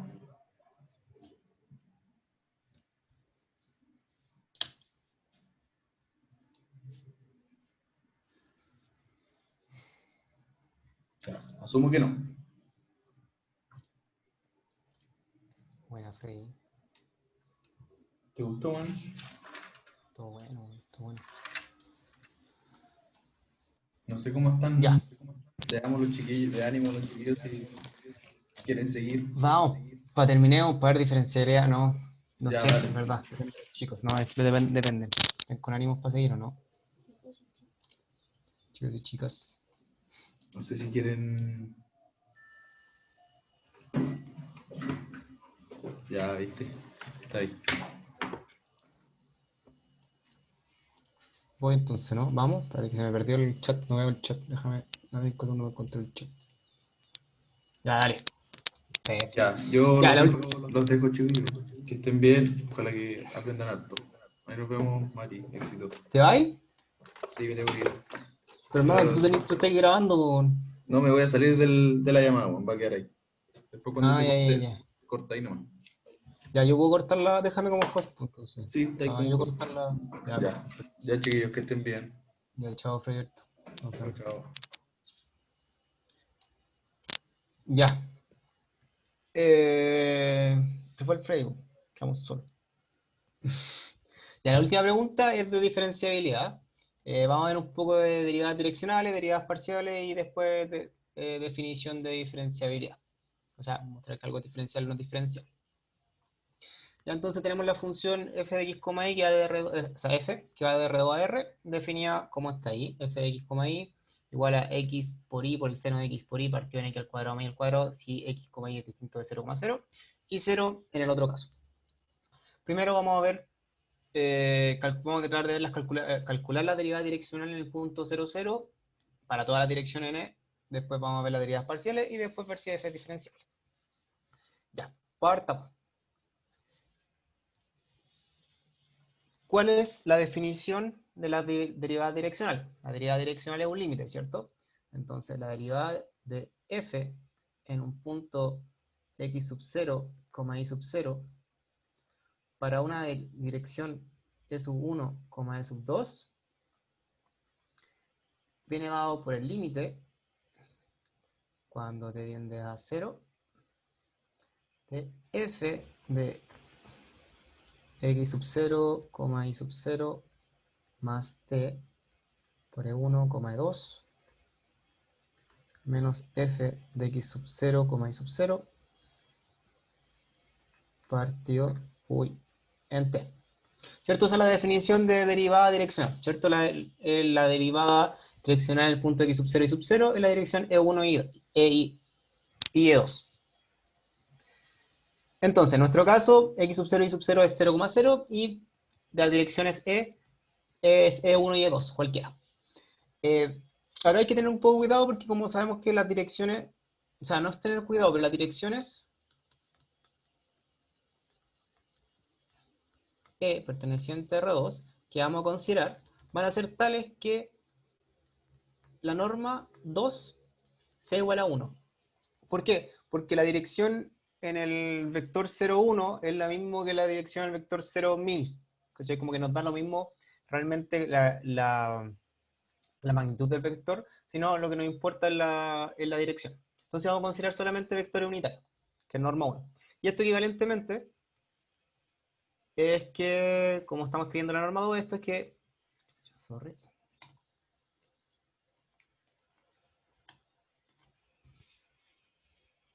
E1 al cuadrado más E2 al cuadrado sea igual a 1. ¿Sí? ¿Se entiende por qué queremos hacer esto? Es porque nos alivian un poco el trabajo. ¿Sí? ¿Todo bien?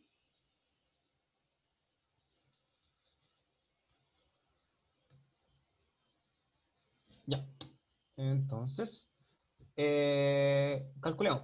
La derivada direccional de f en el punto 0,0 y en la dirección E1, E2 viene dado por el límite cuando t tiende a 0 de f, por definición, la que tenemos acá. Esto lo reemplazamos por 0, y entonces nos queda solamente lo que tenemos acá. T1, T2,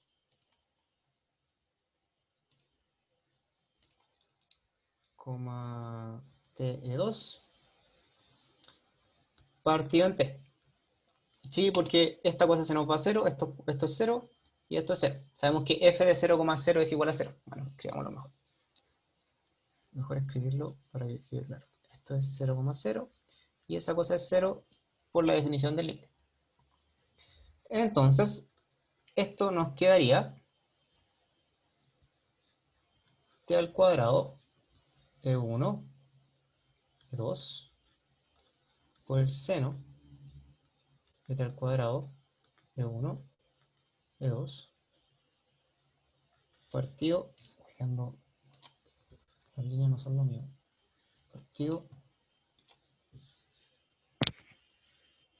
partido en t.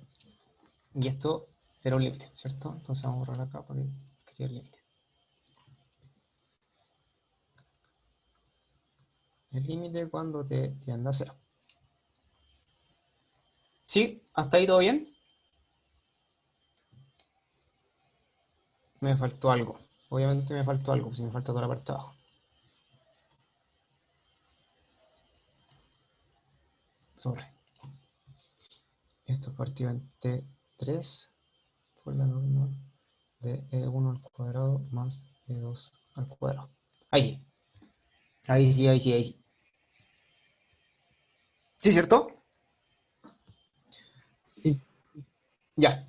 Entonces, como habíamos dicho, estamos considerando las direcciones unitarias. Entonces, esta cosa que está acá es igual a 1. Entonces, esto es el límite cuando t tiende a 0 de t al cuadrado E1, E2, seno de t al cuadrado E1, E2, partido en T3 al cubo. Y acá podemos hacer el orbital porque estamos en un límite en R. ¿Sí? Es un límite en R, así que podemos hacer el orbital y todas las cosas, podemos trabajar como queremos. Pero también podemos hacerlo de otras maneras. Y vamos a hacerlo un poco más... Vamos a considerar este límite que está acá. Vamos a escribirlo como t E1 al cuadrado, E2 al cuadrado, por seno de t al cuadrado E1, E2, partido en t al cuadrado E1, E2. ¿Sí? Lo que hice fue como escribir este límite como un límite conocido, que es esta cosa que está acá, que sabemos que esta cosa se va a 0, o sea, a 1, sorry. Y sabemos que esto se va a 0. Entonces, por lo tanto, este límite es igual a 0. Como les dije, también podrían haberlo hecho por L'Hopital. ¿Por qué? Porque esto es un límite en R, en una variable. Solamente t se mueve.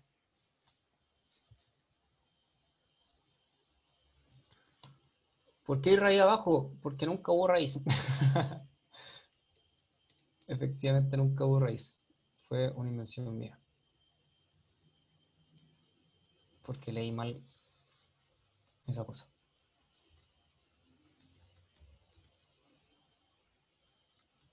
Ahí sí. Pero sigue siendo 1. ¿Por qué? Porque si la raíz es igual a 1, al cuadrado también sigue siendo 1. Sorry, era mala. Ya.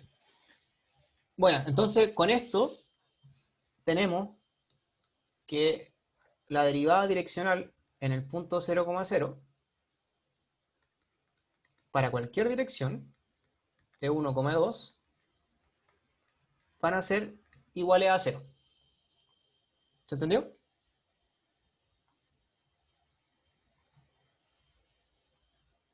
Bueno, esta es la definición de derivada direccional, no es más que eso. Cuando les piden calcula derivada direccional en tal punto para tal direcciones, aplicar esta fórmula. ¿Sí? Y como les dije anteriormente, como estamos en R, bacán, y podemos aplicar el orbital y en general no es un límite tan difícil. Ya, ahora vamos a las derivadas direccionales, o sea, las derivadas parciales. Nos piden Nos dicen, la pregunta nos dice calcule cuando existan las derivadas parciales. Eso significa que tenemos que ver las derivadas parciales para todo punto. La gracia es que en la pregunta A encontramos las derivadas direccionales para cualquier dirección en el punto 0,0. Nosotros sabemos que las derivadas parciales son las derivadas direccionales en ciertas direcciones, las direcciones canónicas. ¿Qué significa? Que la derivada parcial de f con respecto a x en el punto 0,0 es lo mismo que la derivada direccional de f en el punto 0,0, pero en la dirección 1,0. ¿Cierto? Y por definición, arriba dijimos que todas estas cosas son igual a 0, entonces esto es igual a 0.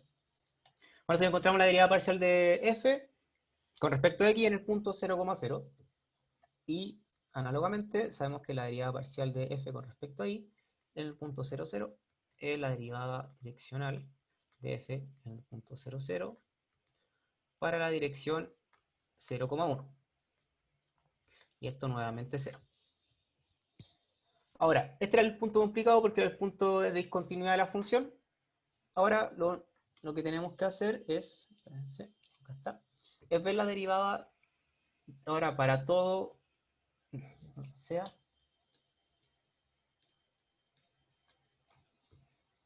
ahora sea x, y perteneciente a r cuadrado menos el 0,0. Y podemos calcular la derivada parcial de f con respecto a x en el punto x, y. Y acá se calculan como calculamos cualquier derivada parcial, ¿sí? O sea, consideramos la y como una constante, x nuestra variable y derivamos. Entonces esta es la derivada parcial con respecto a x, la función que teníamos arriba, que era x por y, seno de x por y, partido en x al cuadrado más y al cuadrado. ¿Cierto? Entonces, con esto, ¿cómo lo hacemos? Tenemos que derivar esta cosa. ¿Alguien quiere derivar? Esta es la derivada de lo de arriba, que sería la derivada con respecto a x de xy seno de xy por lo de abajo por x al cuadrado más y al cuadrado menos la derivada lo de arriba por la derivada de lo de abajo, que sería 2x partido por lo de abajo al cuadrado, x al cuadrado más y al cuadrado, ¿cierto? Sí, cierto, si me equivoco derivando, avísenme. No es mi especialidad. Entonces, derivemos esta cosa que está arriba. Esta cosa que está arriba es y seno de x. Es la derivada de lo de arriba, es la derivada de la izquierda, nos queda y por el seno de x como y, más la derivada menos xy al cuadrado, el seno es coseno. Ahí. Ahí o no.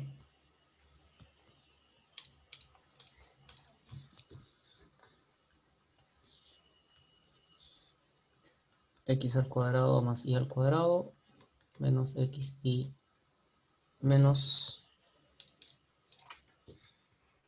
2x al cuadrado y seno de xy.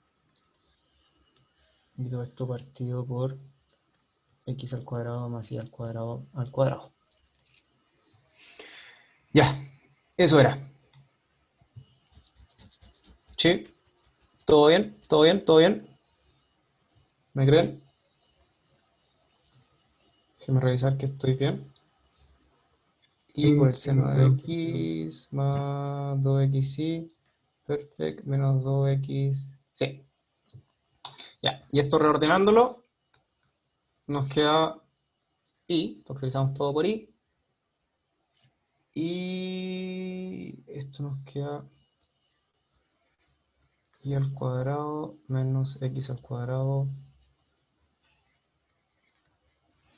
seno de xy más xy coseno de xy x al cuadrado más y al cuadrado. Ya factorizado todo por esto y esto partido por x al cuadrado más y al cuadrado. Ya, entonces, con esto tenemos que la derivada parcial de f con respecto a x, en el punto de x, y, esto, ¿sí? Es lo de arriba, simplemente reordenando y llegamos a lo que tenemos acá abajo. Si esto es pura álgebra, jugar con estas cosas, lo importante era la parte de acá arriba, que era como onda, es porque factoricé por y acá, multipliqué por estas cosas que están acá, y es como desarmando y reordenando todo lo que está acá arriba. ¿Sí? Porque si multiplicáis esto por esto, si multiplicáis eso por ese x, te queda un x al cuadrado y seno de x por y. Entonces después lo podéis restar con este que tenía acá, y te queda menos x al cuadrado y seno de x por y. Y factorizáis por el y y te queda la cuestión. ¿Sí? Bueno, es solamente jugando y reordenando, no es pura álgebra. Como que lo importante no es tanto revisar eso, sino revisar un poco más los conceptos. Entonces, derivamos con respecto a x, bacán. Y la derivada con respecto a y es más o menos análoga, así que lo voy a escribir. Y ustedes lo pueden hacer, pero como les dije, lo importante es consideran el x como constante y derivan el y.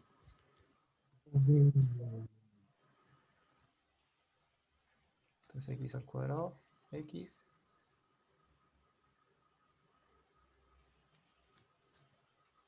al cuadrado menos y al cuadrado seno de xy más ix coseno de xy y al cuadrado más x al cuadrado partido en x al cuadrado más y al cuadrado y todo eso al cuadrado.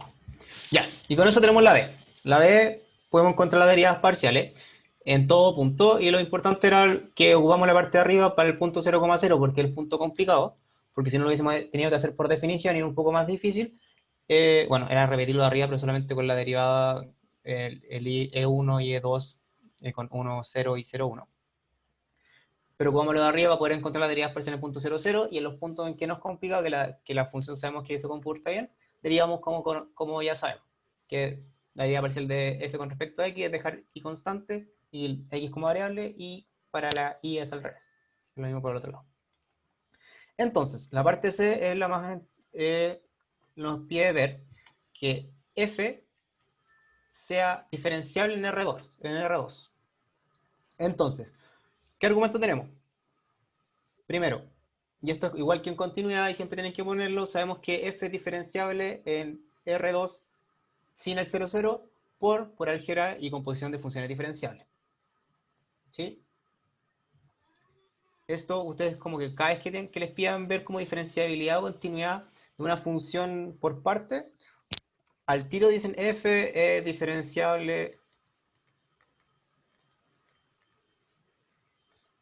o continua en R2 menos el punto complicado por álgebra y composiciones de funciones diferenciales. Sí, eso lo tienen que escribir siempre. Y no se lo olvide, porque en general como que tiene puntos y es puntos fáciles porque tenéis que escribir como esa cosa nomás y ganaste. Entonces, ahora, ¿qué pasa en el 0, 0? El 0, 0 es el punto complicado. ¿Qué podemos hacer? ¿Alguna idea? ¿Alguno tiene alguna idea de cómo se ve que algo es diferenciable o no? Eso, existen como dos caminos bien comunes, o sea, como bien clásicos. El primero es revisar que las derivadas parciales sean continuas. Si las derivadas parciales son continuas, entonces la función es diferenciable. Y la otra manera es hacerlo por definición. Derechamente, darte un ejemplo, o sea, proponer un diferencial de f y demostrarlo por definición. Y en general, ¿cuál es el diferencial? Es el jacobiano, el gradiente, ¿sí? El gradiente de la función, que son la matriz con las derivadas parciales. Acá lo vamos a hacer por derivadas por continuidad de las derivadas parciales. Entonces, para que f sea diferenciable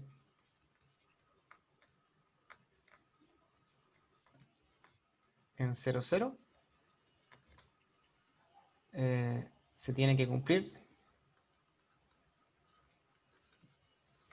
El segundo método era por definición de diferenciabilidad, que significa demostrar que por la definición, darte la derivada como un candidato a derivada y mostrar que el límite es igual a 0.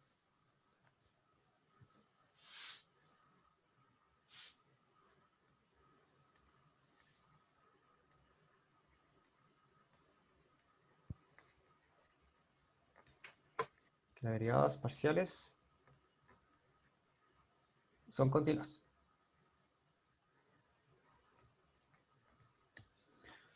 Ya, y las funciones son continuas en todo R2 menos 0, 0 porque son por composición y funciones y composición y álgebra de funciones continuas.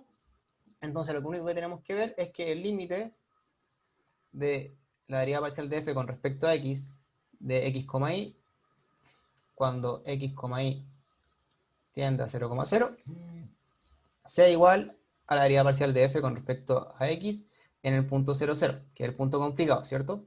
Y en nuestro caso habíamos dicho que era 0. Entonces eso es lo que queremos mostrar. Por demostrar que. Entonces, vamos por definición.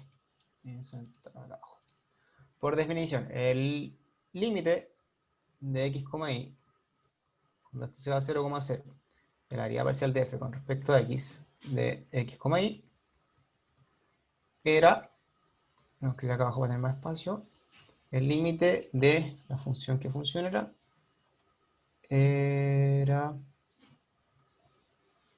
Ya, de nuevo, como el Frey le había dicho, cuando nosotros queremos mostrar que algo se va a 0, uno en general lo que hace es ver que si este límite es igual a 0, es equivalente a mostrar que el límite con el valor absoluto de esta cosa se va a 0. ¿Por qué?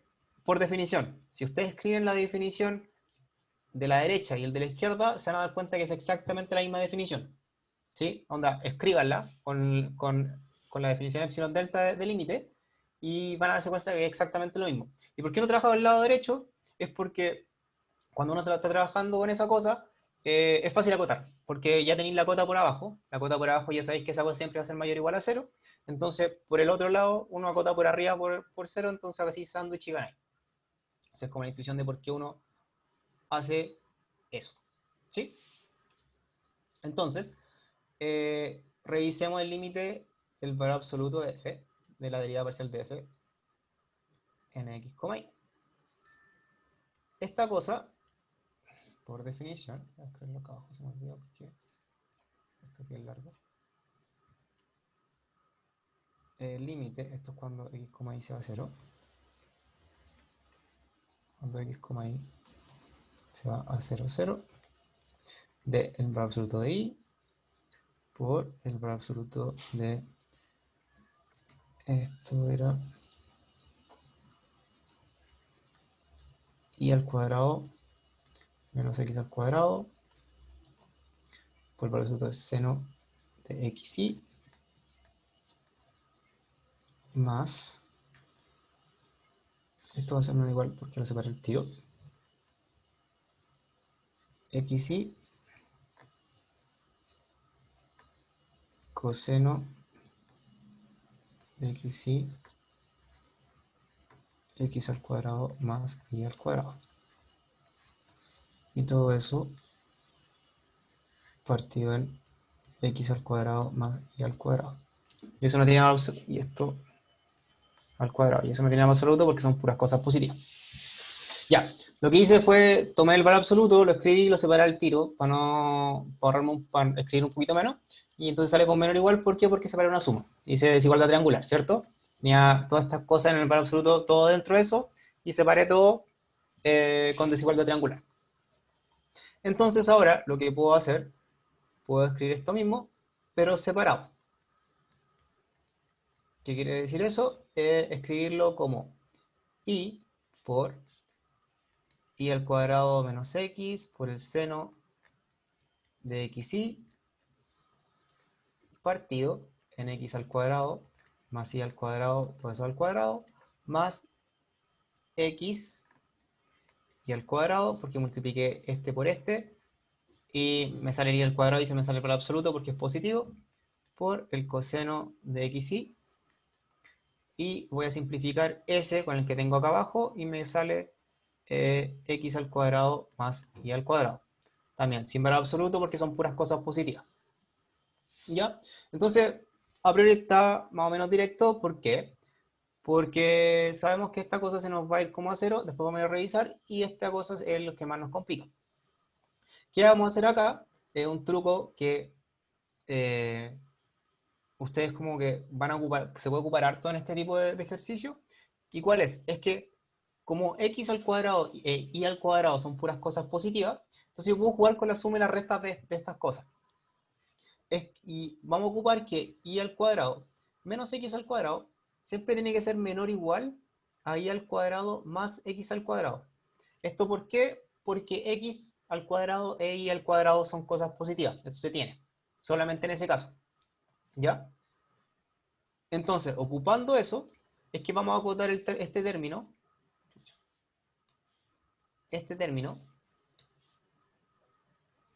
esta cosa, por x al cuadrado más y al cuadrado, y después vamos a simplificar. ¿Sí?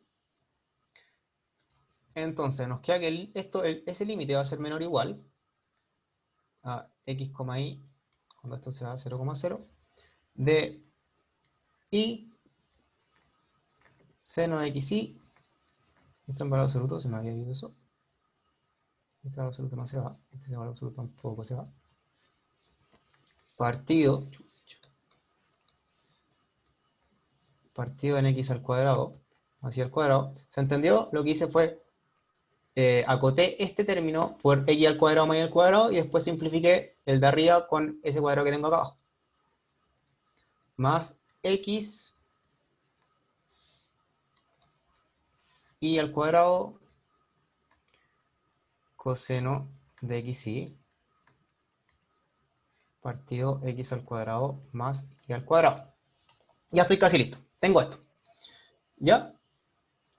Entonces, lo que vamos a hacer acá va a ser otra desigualdad que es clásica y también hay que ocupar siempre en estas cosas. ¿Cuál es? Es que x al cuadrado más y al cuadrado siempre va a ser mayor o igual a 2 veces xy. ¿Ya? Esa desigualdad se ocupa harto. Así que tienen que aprendérsela. ¿Por qué? ¿De dónde sale? Es simplemente porque uno sabe que x más y al cuadrado es mayor o igual a 0 y que x menos y al cuadrado es mayor o igual a 0.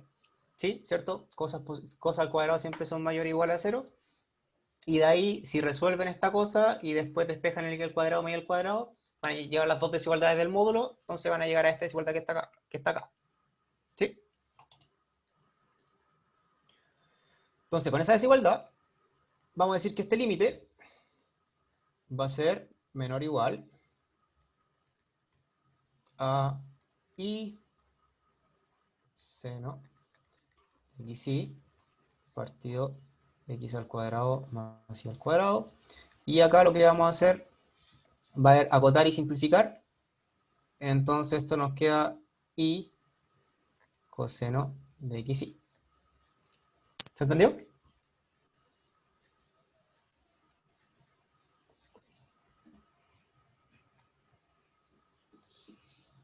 Ya, perfecto. Esta cosa se va a cero. ¿Por qué? Porque el coseno está acotado y el i se va a cero.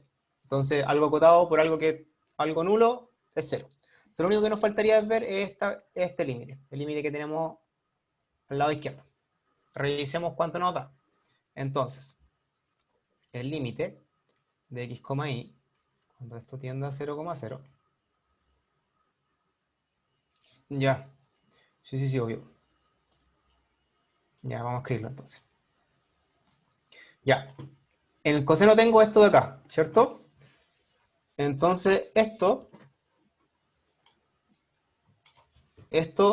va a ser la cota. Vamos a decir que x, en valor absoluto por y, bueno, esto lo podemos escribir como valor absoluto de x por y, por el valor absoluto de x, o sea, de y.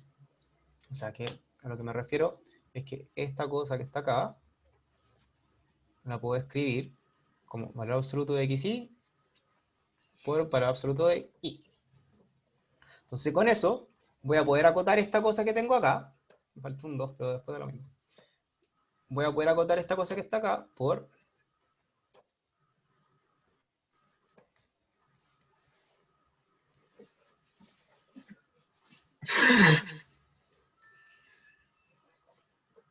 más el límite de y por x al cuadrado más y al cuadrado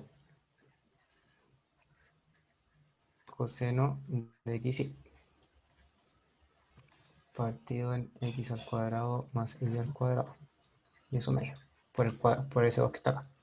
Y simplifiqué. ¿Se entendió? ¿Ángelo? Bueno, esta desigualdad realmente, bueno, si pueden probarla no es tan complicada y se ocupa harto en este tipo ¿cómo se llama? De límites. Lo van a ocupar muchas veces. Así que apréndense y tengan en la cabeza como para ocuparlo cuando se necesite. Entonces tenemos que el lado derecho esta cosa se fue a cero porque el coseno está acotado. ¿Sí? El coseno... Sí. ¿Dónde? ¿Dónde, Bárbara? ¿Acá? ¿Ahí?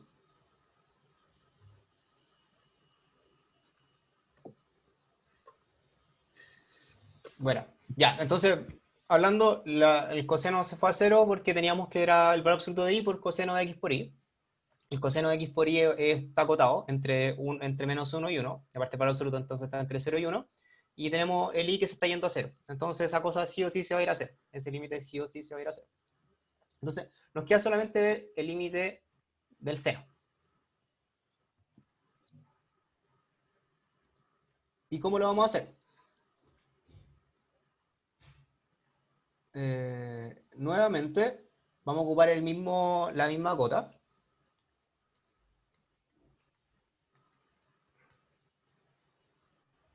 Y vamos a decir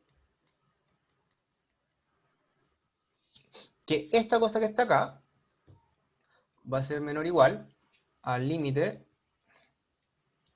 de y seno de xy por xy. Y ahí con un 2, con el 2 acá. Esto por la misma desigualdad. Vamos a simplificar estas cosas que están acá. Y nuevamente este límite va a ser igual a 0 porque va a ser límite... No, ni siquiera. Esto lo vamos a simplificar. Vamos a poder escribirlo como un límite conocido. Es decir, nos va a quedar el límite de y medios por el seno de xy partido de xy en valor absoluto. Sí, y esto es un límite... Y esto nuevamente es algo que es un límite conocido que eso se va a 1 por un límite que se va a 0, entonces esto es 0. Sorry si me muevo tanto, estoy como... No, problemas técnicos. Entonces con eso nos queda que el límite de x, y, cuando esto tiende a 0, 0, de la norma de f, o sea, de la derivada parcial de f con respecto a x de 0,0 es 0. Y por lo tanto, la derivada parcial es continua. La derivada de x es continua. Análogamente, porque no la vamos a hacer porque no tenemos tiempo, pero la resolución es muy parecida. La derivada parcial de f con respecto a y es continua. Y por lo tanto, f es diferencial.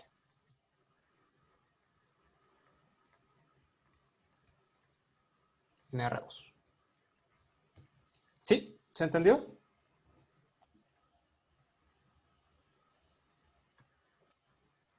Entendí. Sí, entendí. Bueno. Ya, pues, si no hay más dudas, esto fue la tutoría.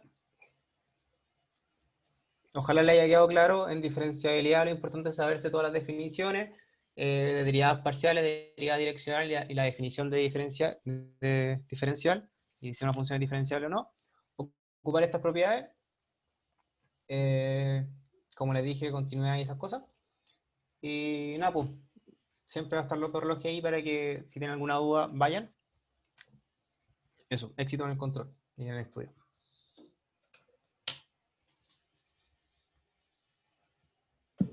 Chao, gracias.